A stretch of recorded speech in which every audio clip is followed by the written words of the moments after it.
السلام عليكم، كي دايرين؟ كنتمنى تكونوا بخير وعلى خير وانتم كتشوفوا هذا الفيديو. مرحبا بكم في فيديو جديد وفي وصفه جديده على قناتي وقناتكم، وصفات من مطبخ مريم ميريز كوكتوب. فيديو ديال اليوم ان شاء الله غنشارك معكم هذا الكيك، مكونات اقتصاديه بدون دقيق ابيض وبطريقه جد سهله ومبسطه. فإلا عجبتكم الوصفه ديال اليوم خليكم معايا حتى لاخر الفيديو، ما تمشيو فين.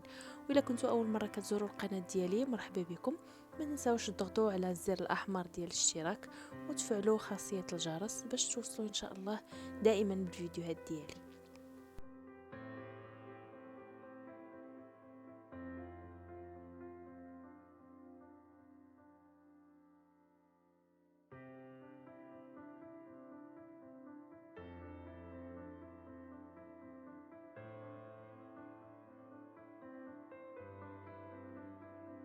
نبداو على بركة الله المقادير والطريقة. وبالنسبة للمقادير كلها إن شاء الله غادي نخليها لكم مكتوبة أسفل الفيديو في صندوق الوصف. في إناء غادي ندير 2 حبات ديال البيض يكونوا بدرجة حرارة المطبخ، غادي نزيد عليهم واحد القبيصة ديال الملحة لتصحيح الذوق، وغادي نزيد شوية ديال السكر فانيليا. غادي نضيف عليها كاس صغير ديال سكر سنيدة أي سكر حبيبات. بالنسبة لهذا الكاس اللي استعملت أنا فهو كيهز 100 غرام. غادي نخلي لكم المقادير بالغرام هنايا في الفيديو وكذلك في صندوق الوصف. غادي نخلط كل شيء مزيان غير بالطراب اليدوي، الا بغيتو تستعملوا الطراب الكهربائي فتقدروا تستعملوه.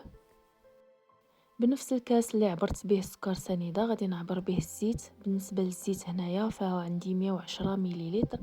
غادي نضيف الزيت وغادي نخلط كل شيء مزيان، وغادي نضيف كاس صغير ديال الحليب اي ما يعادل 120 مليلتر. بالنسبه اللي ما عندوش الميزان فتقدروا تستعملوا نفس الكاس اللي غتاخدوا به العبار ديال السكر سنيده، هو النيت اللي غتاخدوا به العبار ديال الزيت وكذلك ديال الحليب. غادي نخلط كل شيء مزيان. بالنسبه للبسكوي فتقدروا تستعملوا اي نوعيه بغيتو، انا غادي نستعمل هذا ديال هنريس. الا كنتو غادي ديروا العلبه الكبيره اللي فيها 85 غرام فغادي ديروا 2 ديال العلب، وإلا كنتو غادي ديروا العلبه الصغيره اللي فيها 42 غرام فغادي ديروا 4 ديال العلب. بالنسبه للمجموع ديال كميه البسكوي اللي غادي نحتاجو فهي 170 غرام. اي نوعيه تقدروا تستعملوا بطبيعه الحال. غادي نديرو في الهاشوار وغادي نطحنو مزيان حتى غادي يولي على شكل دقيق.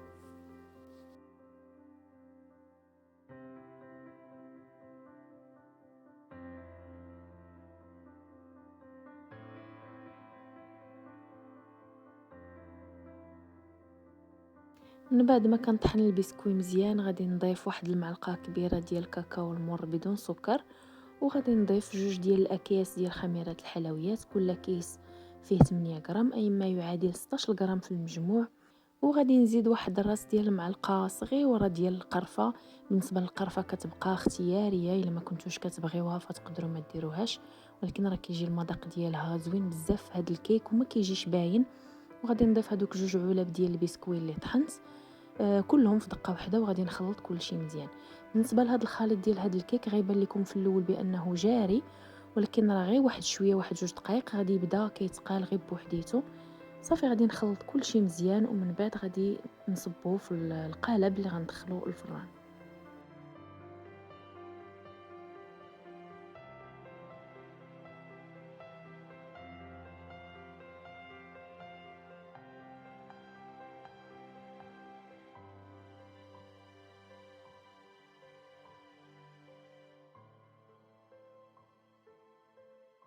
من بعد ما كيتقال شويه الخليط كيولي على هذا الشكل فهو ضروري تخليوه تقريبا واحد 2 حتى ل5 دقائق عاد ديروه في المول. انا غادي ناخذ هذا المول اللي بهذا الشكل هذا دهنته بالزبده مزيان ودرت ليه شويه ديال دقيق الفينو. تقدروا ديروا الطحين ديال الفورس الا ما بغيتوش ديروا الفينو. صافي وغادي نصب الخليط فيه وغادي ندخلو الفران باش يطيب. بالنسبه للمول تقدروا تختاروا اي مول بغيتو.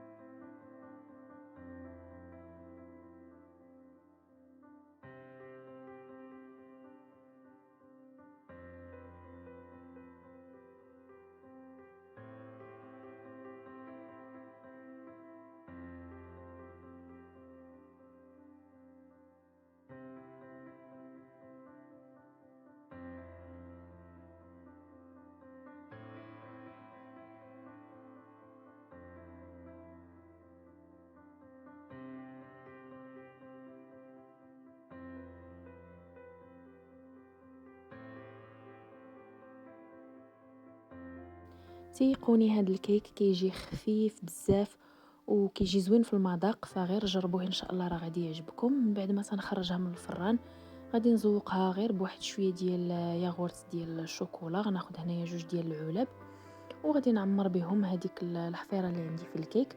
حتى الا درتو كيك عادي هكا على شكل دائري فتقدروا ديروا هذاك الياغورت من الفوق وتزينوه باي طريقه بغيتو نتوما.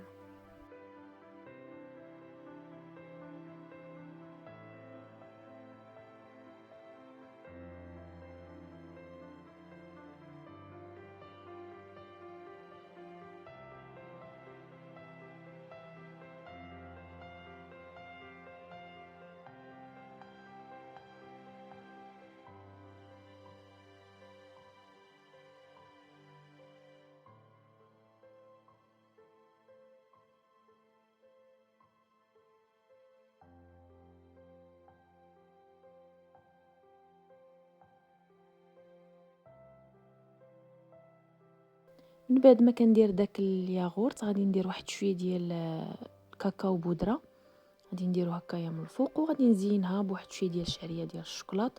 بطبيعه الحال التزيين راه كيبقى اختياري وعلى حسب اللي متوفر عندكم في الدار.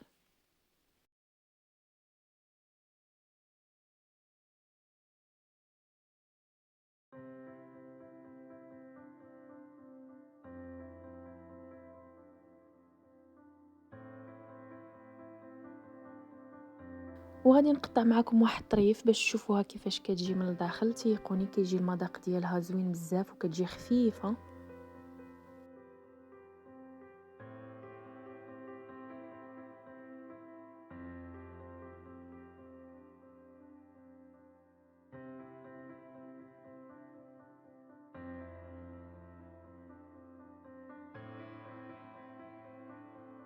كنتمنى ان الفيديو ديال اليوم يكون نال اعجابكم. الى عجبكم خليو لي لايك وما تنسونيش بالتعاليق ديالكم المحفزه. وإلا كنتو مازالين ما اشتركتوش في القناه فضغطوا على الزر الاحمر اللي كاين لتحت ديال صابوني باش يوصلوكم الفيديوهات ديالي ان شاء الله. شكرا على المشاهده وموعدنا في فيديو مقبل ان شاء الله.